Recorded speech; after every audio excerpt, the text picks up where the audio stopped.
చంద్రబాబు నాయుడు గారు ఇప్పుడు భయపెట్టి బెదిరించి తప్పుడు సాక్ష్యాలు సృష్టించి తప్పుడు వాంగ్మూలాలను సృష్టించి అరాచకంగా చంద్రబాబు నాయుడు గారు వ్యవహరిస్తూ ఉన్నాడు. బ్రేవరేజెస్ కార్పొరేషన్స్ లో పనిచేస్తా ఉన్న సత్యప్రసాద్ అనే వ్యక్తి ఒక సాధారణ ఉద్యోగి, సూపరింటెండెంట్ స్థాయి. ఎంతమంది సూపరింటెండెంట్ ఉంటారో తెలుసా ఎక్సైజ్ డిపార్ట్మెంట్లో? పదుల సంఖ్యలో ఉంటారు. ఒక సాధారణ స్థాయి ఉద్యోగి. అనూష అని ఇంకొక అమ్మాయి ఎవరు, ఆమె చిన్న క్లరికల్ ఉద్యోగి, అది కూడా అవుట్ సోర్సింగ్ ఉద్యోగి. ఏందండి వాళ్ళని బెదిరించి వాంగ్మూలం తీసుకోవడం?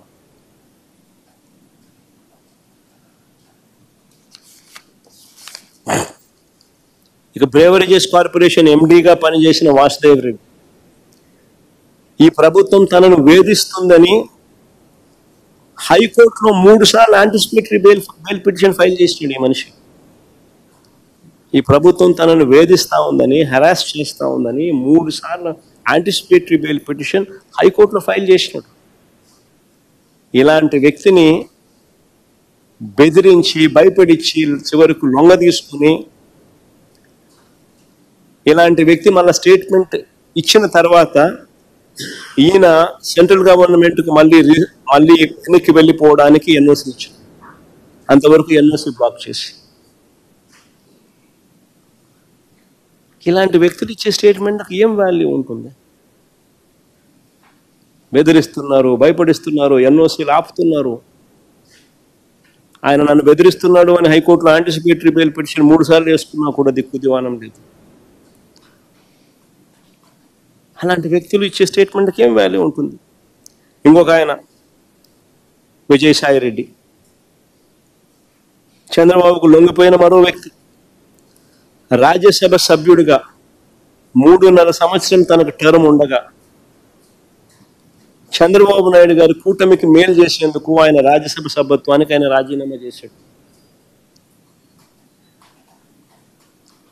వైఎస్ఆర్సీపీకి ఎమ్మెల్యేల బలం లేదు, మళ్ళీ రాజ్యసభకు వైఎస్ఆర్సీపీ పంపించే అవకాశం ఉండదు అని తెలిసి, తన రాజీనామా వల్ల చంద్రబాబు నాయుడు గారి కూటమికి మేలు జరుగుతుందని తెలిసి తన 3.5 సంవత్సరం టర్ము ఆ కూటమికి తాను ప్రలోభాలకు లోనై అమ్మేసి,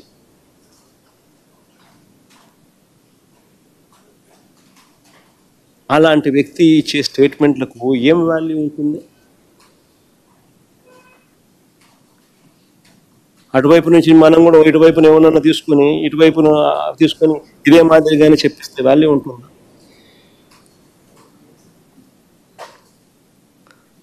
మరో నిందితుడిగా చెప్తా ఉన్న రాజ్ కసిరెడ్డి, అసలు ఈయనకు బెవరేజెస్ కార్యకలాపాలకు ఏం సంబంధం? అసలు ఈయనకు బెవరేజెస్ కార్పొరేషన్కు సంబంధించిన వ్యవహారాలకు ఏం సంబంధం? ఐటీ రంగంలో అనుభవం ఉన్నవాడు, ఒక వ్యాపారస్తుడు, రాష్ట్ర ప్రభుత్వ సలహాదారుల్లో అనేక మందిలో ఒకడు. అది కేవలం 2 ఏళ్ల కాలంలో, అదే 2 ఏళ్ల టైం, 2 years మాత్రమే, అది కూడా కోవిడ్ సమయంలో. విజయవాడకు వచ్చింది కూడా తక్కువే. 2 ఏళ్ల తర్వాత ఆయన సమయం కూడా పెంచింది లేదు, ఎక్స్టెన్షన్ ఇచ్చింది లేదు.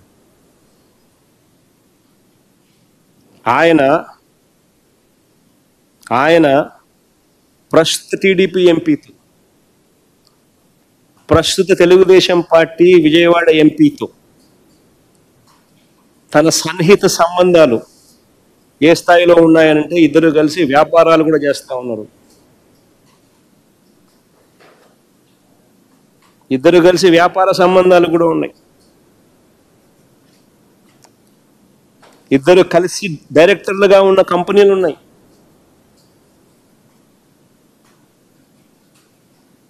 ఈ వ్యక్తి అయితే తెలుగుదేశం పార్టీకి సంబంధించిన సన్నిహిత సంబంధాలతో కలిసి ఉన్నాడు. ఈ వ్యక్తిని తీసుకొస్తే ఈ వ్యక్తిని సులభంగా ప్రలోభ పెట్టచ్చు అని ఈ వ్యక్తిని తీసుకొచ్చారు. ఈ వ్యక్తి మీద ఒత్తిడి తీసుకొచ్చి ప్రలోభాలు పెట్టి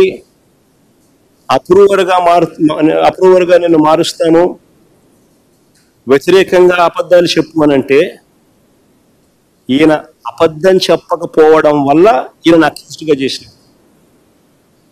అని స్వయంగా ఈయన సుప్రీంకోర్టులో కేసు వేసినారు. సుప్రీంకోర్టులో this man is also filed the case.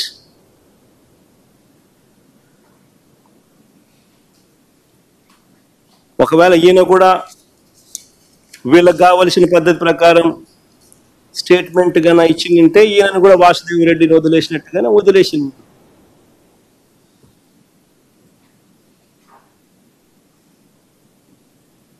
అంతే కదా. ఇలా చెయ్యాలనుకుంటే ఎవరి మీదైనా ఎవరైనా కూడా బేతాళ విక్రమార్క కథలు లేసి ఏమైనా చెప్పించవచ్చు.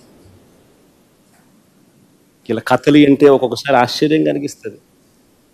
అందరు ఎక్కడో కలిశారు అంటాడు, కలిస్తే గూగుల్ టేక్అవుట్స్లో ఉండవా? అందరు కలిసినట్టు చూపించలేరా? గూగుల్ టేక్అవుట్స్లో అందరు కలిసి కూర్చున్నట్టు.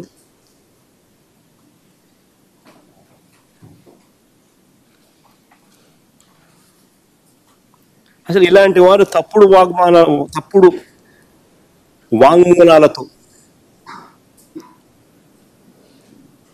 కుట్రలు చేసి చంద్రబాబు ఒక బేతాళ కథల్ని సంబంధం లేని వ్యక్తులను లెఫ్ట్ రైట్ సెంటర్ అరెస్ట్ చేసే కార్యక్రమాలు చేస్తా ఉన్నాడు.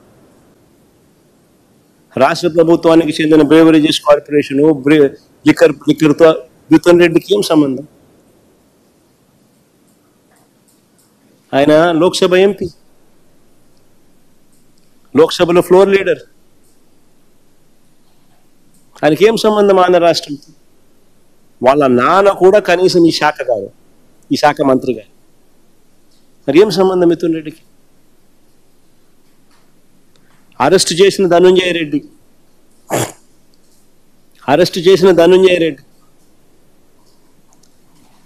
ఓఎస్డి కృష్ణమోహన్ రెడ్డి,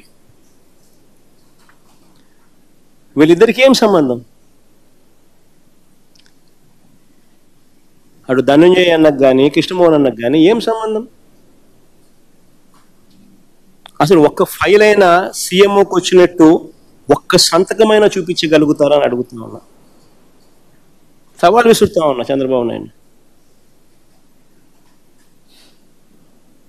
ఒక్క ఫైల్ అయినా సీఎంఓకి వచ్చినట్టు సంతకమైనా చూపించగలుగుతారని అడుగుతా ఉన్నా. ఒక సంతకం. అసలు ధనుంజయ రెడ్డి కనీసం ఎక్సైజ్ శాఖ కూడా చూసేవాడు కాదు. మరి ఏం సంబంధం?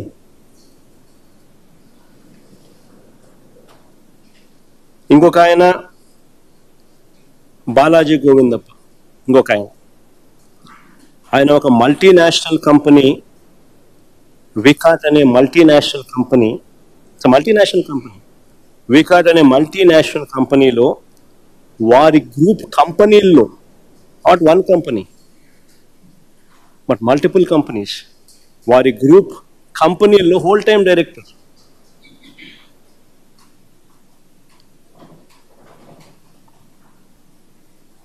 ఆయన ఏపీలోనే ఉండరు. ఆయన వికాట్ గ్రూప్ కంపెనీల్లో ఫుల్ టైం డైరెక్టర్. వికా అనేది యూరప్లోనే టాప్ 5 సిమెంట్ కంపెనీల్లో ఒక కంపెనీ. వికా.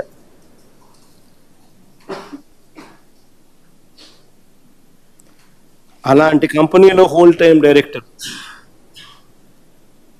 వీళ్ళకి టైం ఉండదు. చంద్రబాబు నాయుడు గారు ఈనాడు రాత్రులు వీళ్ళ ప్రకారం మాటలు చూస్తే ఆయన ఏదో ఖాళీగా ఉన్నాడు, నా పనులు చక్కపెట్టేవాడు అని చెప్పి ఏదో రాసుకొచ్చింది. నా పనులు చక్కపెట్టడానికి నా కంపెనీ డైరెక్టర్లు చాలా మంది నాకున్నారు, నా కంపెనీలో పనిచేస్తా ఉన్న ఎంప్లాయీస్ నాకున్నారు. ఆయన అసలు వికా అనేది నా కంపెనీ కాదు. రిలయన్స్లో నాకు కొన్ని షేర్లు ఉంటే రిలయన్స్ నాది అయిపోదు. నాకు ఓనర్షిప్ ఉన్న కంపెనీస్ నాకు ఉంటాయి, దాంట్లో ఎంప్లాయీస్ నాకు ఉంటారు, దాంట్లో డైరెక్టర్స్ నాకు ఉంటారు. నేను ఏదైనా పని చేయించుకోవాలంటే వాళ్ళతో చేయించు. నా వ్యాపారాలకు సంబంధించి. అంతే తప్ప నుంచి నా కంపెనీ కానీ కంపెనీలో డైరెక్టర్లను, ఫుల్ టైం డైరెక్టర్లను, వాళ్ళు బిజీగా ఉండే వాళ్ళను నాకు ఎందుకు పనిచేస్తారు? కేవలం భారతీయ సిమెంట్స్ జగన్మోహన్ రెడ్డి కొద్ది వాటాలు ఉన్నాయి. ఆ కంపెనీని అప్రతిష్ట పాలు చేయాలి. చేసేది ఏం చేస్తా ఉన్నారు తెలుసా? ఒక మల్టీనేషనల్ కంపెనీకి you're sending a wrong vibe.